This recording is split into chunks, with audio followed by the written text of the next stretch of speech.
Why does your vote matter? Well, allow me to tell you a story.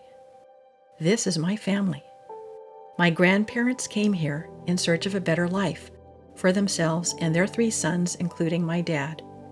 They arrived in San Francisco just over 100 years ago in 1915, but it was a time of xenophobia and racism, particularly against those from South Asia, like my family. Shortly after my grandparents arrived, Congress passed a new law banning South Asians from coming to the U.S. But my grandparents were lucky. They were here together. They bought a home and started a business.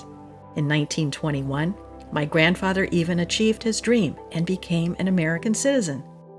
But just 2 years later, his dream was shattered.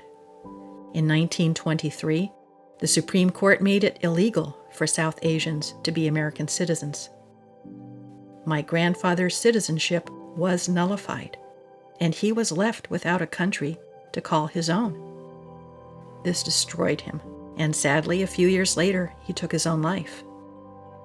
In a letter he left behind, he wrote, "I came to America thinking, dreaming, and hoping to make this land my home.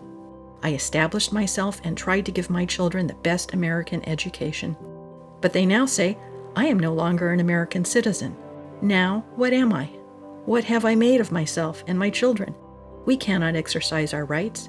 Is life worth living in a gilded cage?"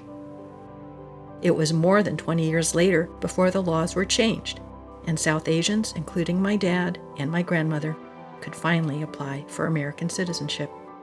This is why voting matters.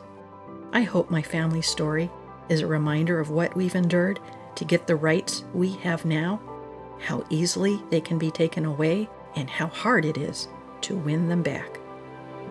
If you haven't yet, please register to vote right now.